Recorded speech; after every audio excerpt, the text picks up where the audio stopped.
everybody, and welcome to Get the Point. I'm Dave Fleming. Thrilled you're here, and we have an amazing show. Today, we have an amazing guest. So please let me introduce one of the best players on the Women's Pro Tour. Michelle Esquivel is here. Michelle, welcome to Get the Point.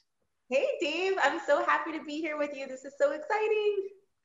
Well, nothing is more exciting than having you breaking down points and telling us how you have all of your wizardry. We're going to get into that nasty two-handed backhand, all the fire on the court, and we'll do that right after this message from our sponsors. Lucia Kovalova. Pickleball cocktail.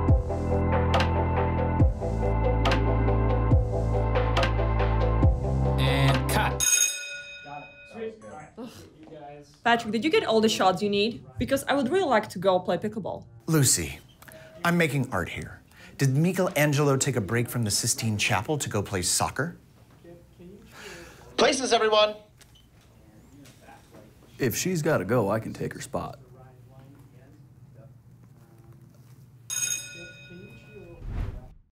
All right, we're warmed up. Here we go. You guys are coming out of the winner's bracket. So you are the winner's bracket winners, and you're coming in here and you are playing a team that is on fire. And let's watch a point of what they're throwing at you here. It's remarkable how good these two are playing against you in this gold medal match. Great serve. Look at Callie stabs that. There's a ball off the tape. It's been like this since this match started. You're hitting these nasty rolls cross court, and they are hitting winners. They are hitting lines. They're playing awesome. You're messing with your ponytail. Your visor has already come off. And what are you thinking about here? Here it's 6-1. You'd already called timeout. Like, what do you do to try and calm the fury of what was coming at you from two of the top players in the game who are playing at the absolute highest level? What do you do? Yeah, I mean, just that last point, could tell there was very little patience.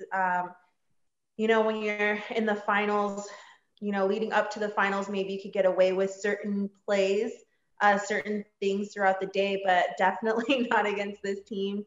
So I knew right then and there, you could tell, like, just like you said, I'm playing with my ponytails because I know exactly what I did wrong. I know exactly how impatient I was, and just gotta remember to breathe and to remember to just play the point a little bit longer and not give them what they want. And what they want is to counterattack speed ups and play a fast game. So, yeah, so I think it's important when you talk like that to explain to our viewers. We have viewers at the top of the game. We have new to the game. You said you were doing things you couldn't get away with. What do you mean by that? Right. Well, a lot of times, you know, the opponent at the pro level could just read what you're going to do before you even do it. So in that last point, in that case, Andrea took a step behind the line. She knew I was going to come to her, you know, so she took a step back to give herself more time to counter punch. And what she did with that ball was she created now me to pop up a ball for her to put away. So instead of being a little bit more patient and finding something I could put the ball down on, I put the ball into her strike zone. And that happens way too much at actually every level. You know, we're just not patient, and we kind of flip out and just speed up the game. And of course, Andrea and Callie could just eat that ball alive. Some players don't. Some players are a little slower at reading that coming, and you could get away with it, and that's what I meant. But not with Andrea and Callie. You got to be a little smarter and build and construct the point a little bit better. Guess what? You lost 11-2, 11-2 in the first part of that gold medal match. They were playing, like the point we just showed was almost the entire time. And you got behind in the game to 15. but Yeah. you started to find something new.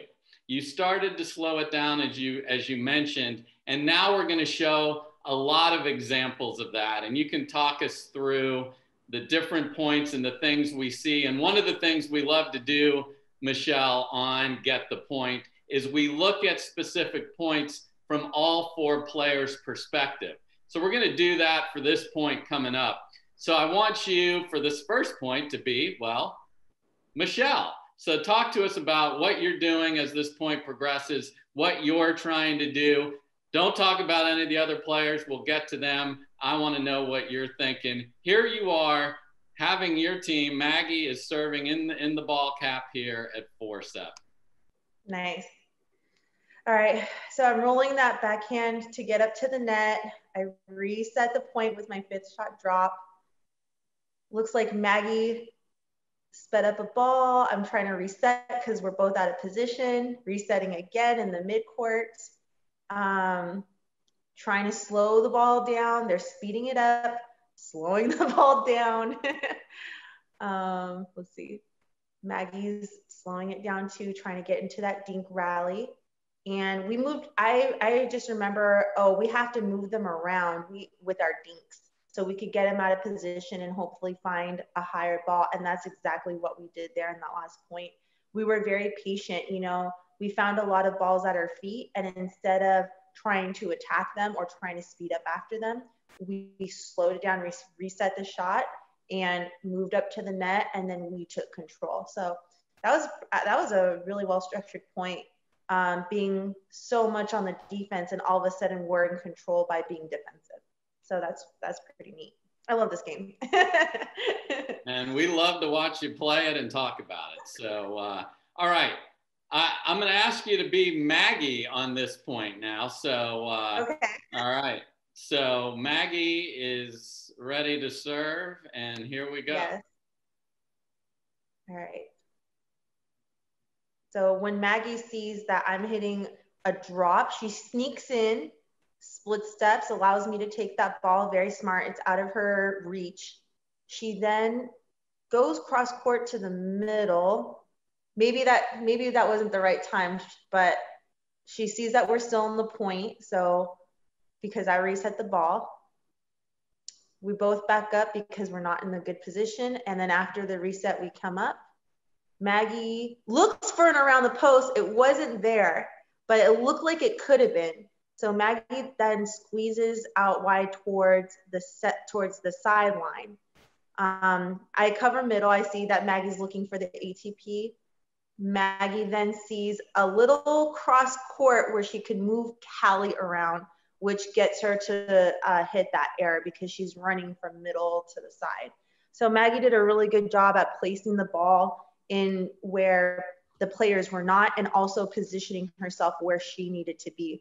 So she did a really good job there at trying to defend the ATP that didn't come and slowing down the ball so we could get into position after she realized the first time that wasn't the game plan.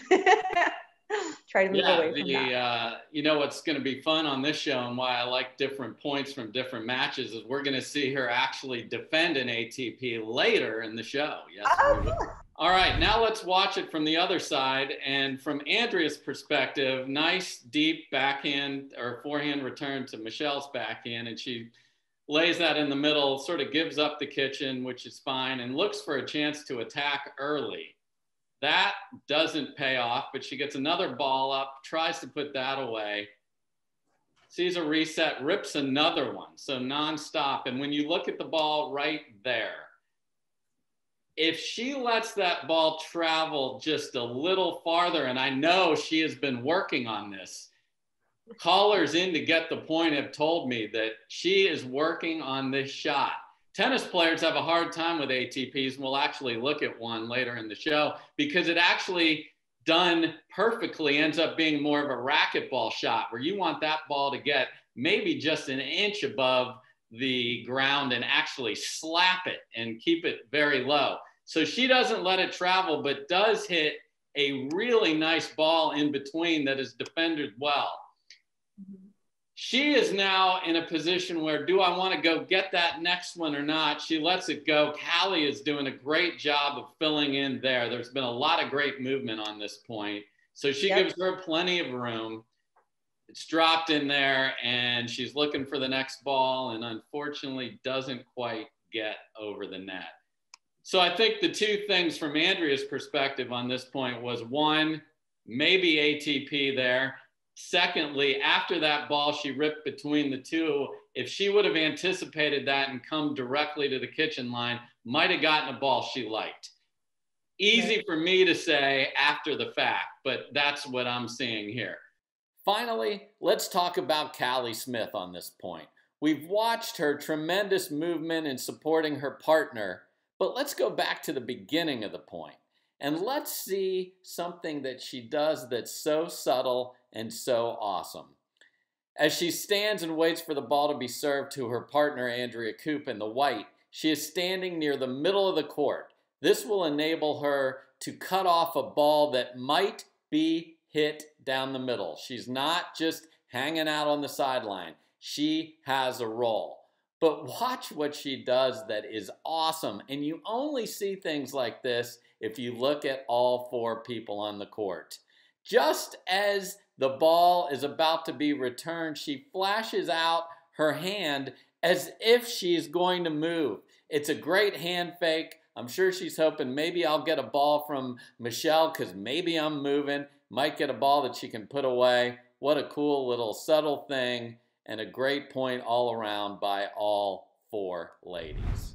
And this next point is one in a series of three. You talked about before, we're speeding it up and just getting eaten alive with counterpunching. You've got two big counterpunchers with big games. They want pace. They want to take pace and throw it back at you.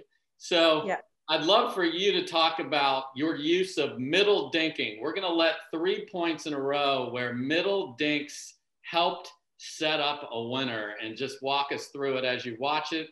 I remember when Maggie and I lost the first 2 games, I was like, we need a dink and we need to let them, you know, kind of fight for the ball. And we need to kind of set that ball up, you know what I mean? Where we're getting one above the shoulder to put down. So, you know, when you're playing with your partner, you kind of tell your partner what you want to see out of them and yourself. You know what I mean? Yep. Because we had a lot of balls in the first 2 games where we're trying to punch below our shoulder, which was right back into their chest, into Callie and Andrea's chest. And I was like, let's just really set it up with our dink so that we could get that pop up, so that we could just put it down, just like that last shot. And dinking to the middle was actually a huge strategy of ours, because they were a new partnership and we wanted them to both come to the middle, so then we create shots that we could hit to their sidelines. So that's what you kind of see here on this point. I'm trying to get to the net, trying not to speed up anything, slowing the ball down. There goes Maggie again, slowing the ball down, resetting the shot, hitting to the middle. See how both players come there? Now we have both of those sidelines. So I decided to go cross court on that put away, but I could have easily gone down the line too, because Callie was in the middle trying to recover that dink with Andrea. So that's on that last point. That's what we were really trying to set it up that way. Some points, it didn't happen on that one dink in the middle, or the second dink to the middle, or the third. Sometimes it was like the 4th dink to the middle, or the 5th. So we kept checking them by dinking that shot right to the center. Nothing attackable for them, nothing where they could speed up on. Because, you know, Maggie and I are also really good counterpunchers. So, you know, they had to play it smart, and we really had to utilize that kitchen and place our dinks to where it was our advantage. So I think one thing, and I love that explanation, and that is evident, and we'll show one more point of that here in a second, but there's a lot of debate. You're an instructor, I'm an instructor, we're strategists. Hey, we should be running up to the kitchen line. Hey, we should be coming up together. What's your opinion? Here we see, as you mentioned, slowing the ball down, coming up to the kitchen. kind of together, kind of very patiently. What do you have to tell our audience that what you would suggest for them to practice out there? Because that's what we're trying to do. We're trying to teach your mind to everybody that's watching. So help them with your opinion on how to get up to that kitchen line and how to do that effectively. Right. I don't know why, but I've taught a lot of players, like you said, at our academy. That's like probably the number one thing, like my number one pet peeve, is seeing people rush into the kitchen or rush up to the non-volley zone line after hitting an attackable third shot. So the fourth shot, you have to recognize your opponent. Do they look like they're gonna slam the ball down at you, or do they look like they're letting the ball bounce? And I call it creeping in. I don't call it rushing in. I call it creeping in because you can only take so many steps up after your third. I'm not that fast, so I creep up to the line and I stop before my opponent hits the shot. So I'm in a better position to hit another drop shot, a fifth shot drop, a seventh shot drop, 9, 11, 13, whatever you want. But you have to be patient in coming up to the net because, you want to slow the ball down. And mentally, what I say in my mind when I'm transitioning is don't give them what they want. Now, what does your opponent usually want? They want to slam the ball down at your feet, right?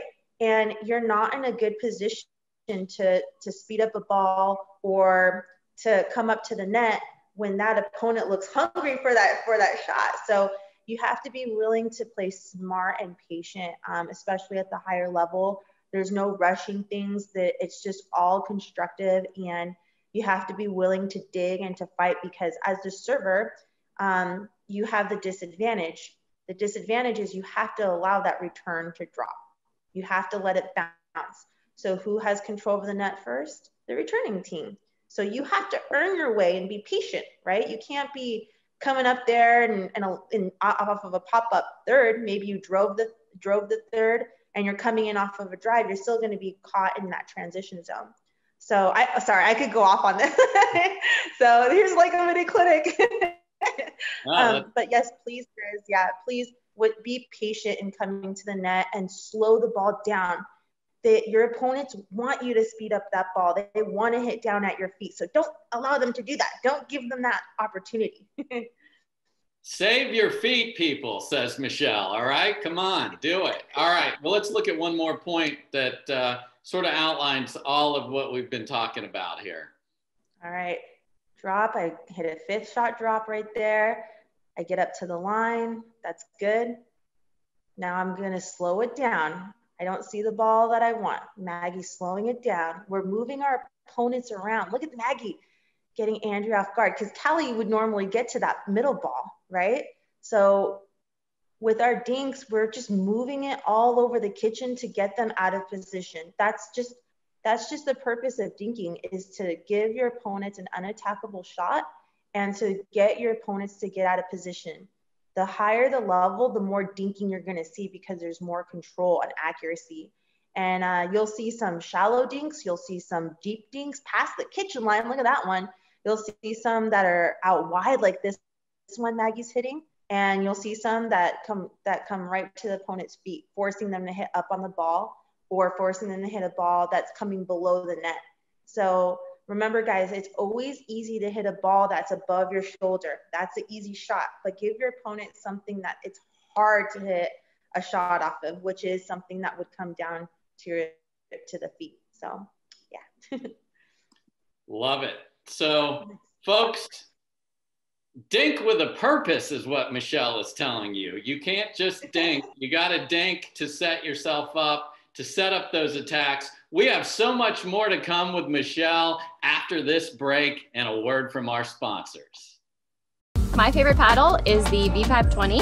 It's more of a control paddle, which is great for my game because I'm certainly known as more of a defensive player, but it's still great for hitting a hard serve and drive the ball well from the transition area and from the kitchen. Go ahead and drive it at me. I'm ready to block it into the kitchen. I can roll it, or I can slice it. Either way, I feel like it's gonna go in. With the soft feel of the paddle, I can dink all day. So go ahead and try to out dink me.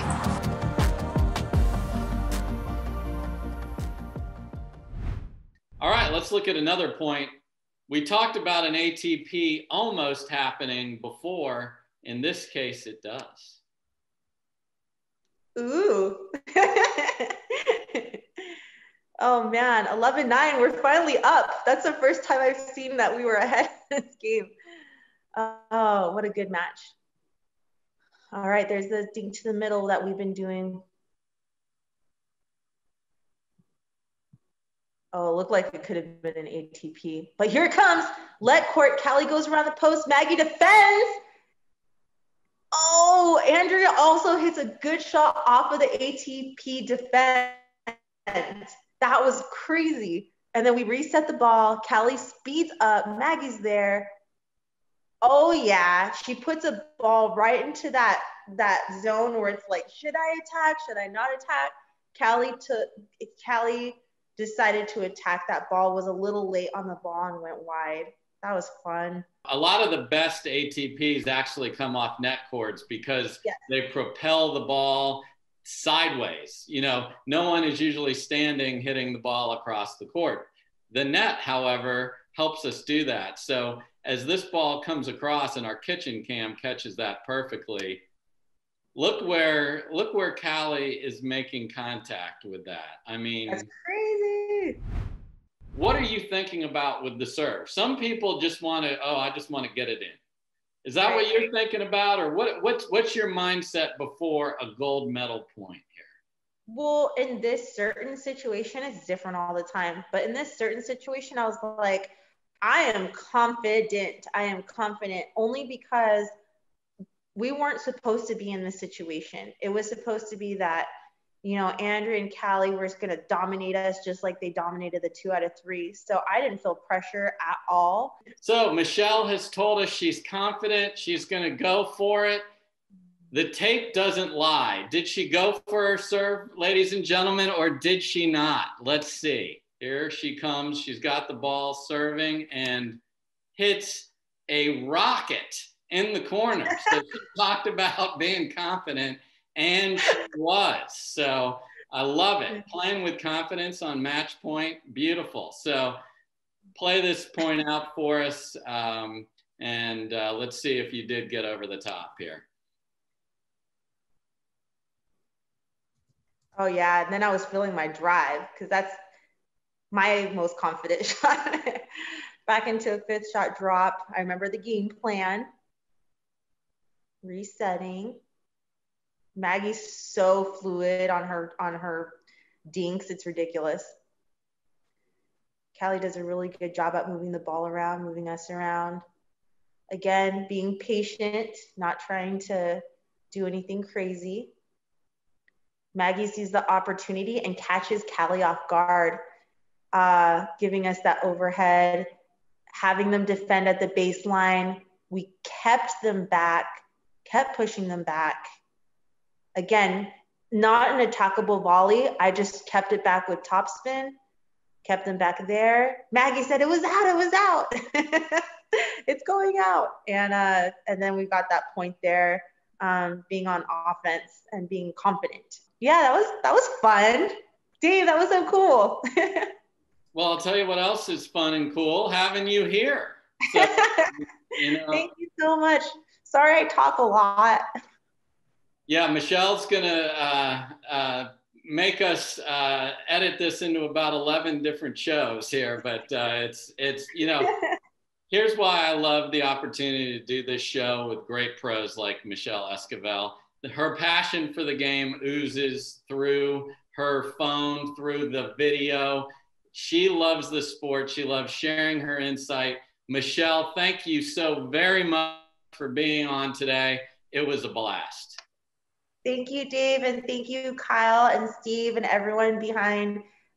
You know, there's a lot of working people into making this show possible. So thank you guys, and thank you, APP. I can't wait to get out there and compete. And we can't wait to watch you. And a reminder to everybody, we're going to keep doing Get the Point, and you're going to keep getting these amazing insights Upcoming guests include Adam Stone, Jay DeVilliers, yeah, and some surprises you're not gonna wanna miss. Thanks again to all of our sponsors, and don't miss the rest of the shows on APPTV, shows from Lauren McLaughlin, Dom Catalano, a whole bunch of wonderful insights and coaching from people like Morgan Evans, and a cooking show from Adam Stone and Corinne Carr. I've had a blast being with you today, folks. Go out there and put all of this into your game. Have fun. Great seeing you. Peace.